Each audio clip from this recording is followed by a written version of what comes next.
I'm Ethan Wright. And I'm Caitlin Ellis, and here are tonight's top stories. NKU anthropology classes are now studying the Aztec civilization. Interesting enough, the Aztecs perfected, tough words, Kate. It's like a polar bear. The polar bear. I never want to run into a polar bear. Back to the news story.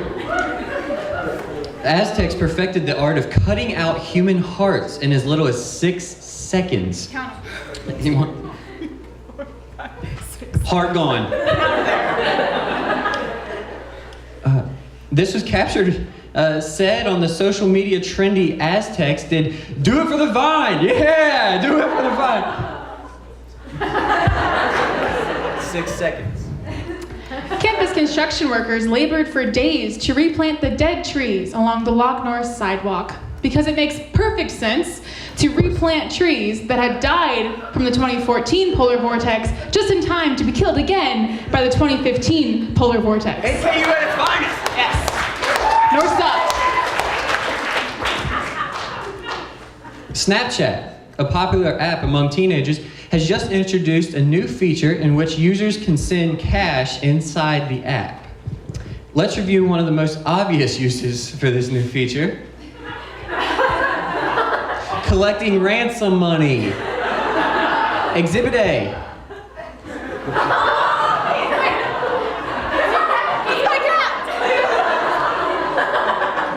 BTW, you owe me $200. We'll be collecting a love offering later so I can get my cat back. Okay, Police Beats, a recurring column in the Northerners website, recants the interesting police reports made on NKU's campus. On November 2nd at 1:27 p.m., it is said that an ex-boyfriend and girlfriend were arguing over who should retain ownership of a laptop. Said the ex-boyfriend, "I can reboot this computer, I can't reboot this relationship." Tragic, Kate. Tragic. And the world goes round. This is news. What can I say? The third installment of The Hunger Games will be released in theaters tonight at midnight. Congratulations, everybody.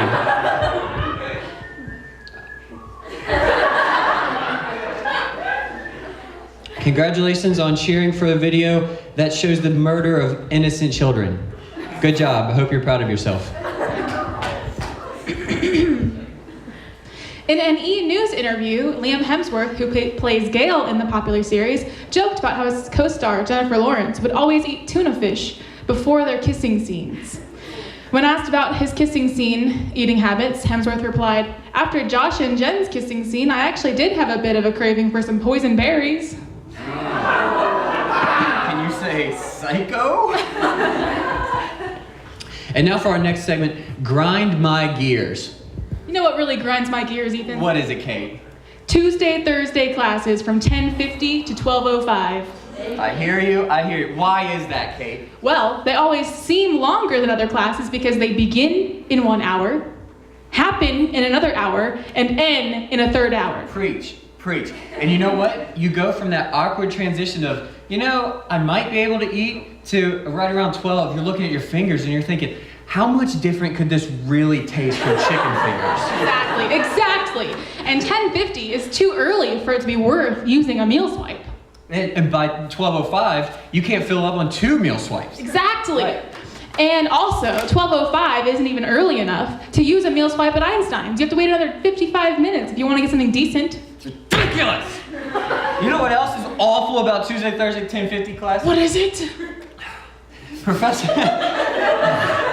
Professors never want to let you out early because they say, "Oh, it's not even noon yet." Yeah, and if the snow alert says campus opens at 11 a.m., that means just the first 10 minutes of class is canceled.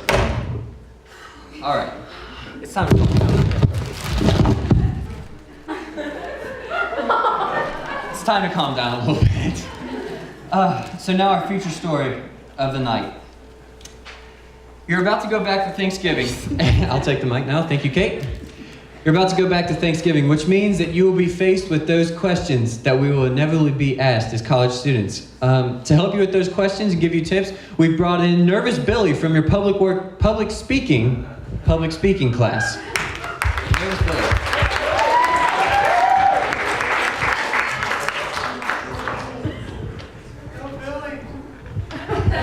Hi, Billy. Sorry about this. Kind of clammy. You're okay. You're all right. Should I do my speech now? Yeah, the floor is yours, Billy. Now. Yes, Billy. Go ahead. Okay, right now. Okay. Go for it, Bill. Please start your speech right now. The subject of my right now. Starting now.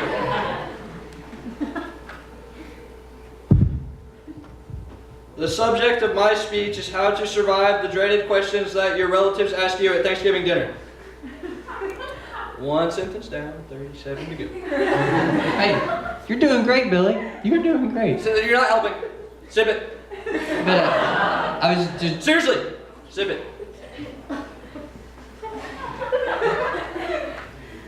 The first thing you want to do is have fake answers ready for big life questions your relatives might throw at you, like, what are your graduation plans?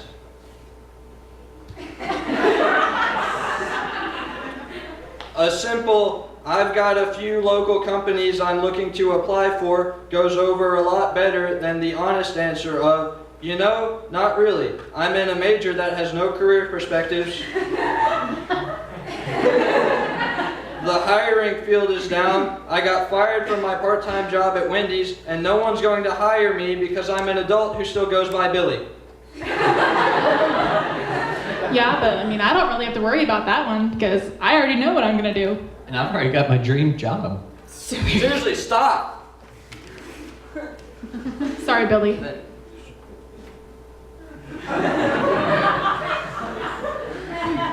The next question you may come across is, are you dating anyone?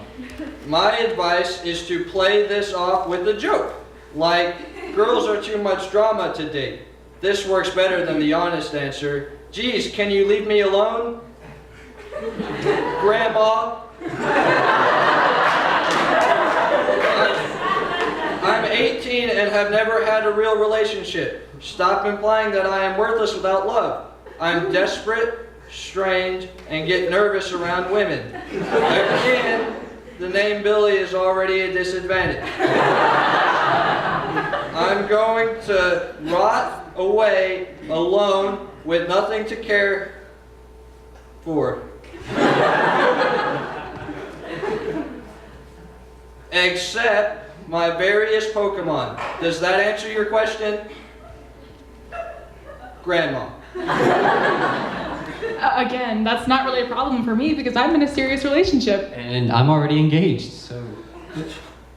I guess I'm just the lone weirdo on campus without any love or a career perspective or anything. I'll just go die in a sewer. Aww. Nervous Billy's kind of a weirdo. Let's not feel that bad. All right, ladies. Oh, wait, that's your line. Ladies and gentlemen, Nervous Billy. And that's all for tonight's top stories.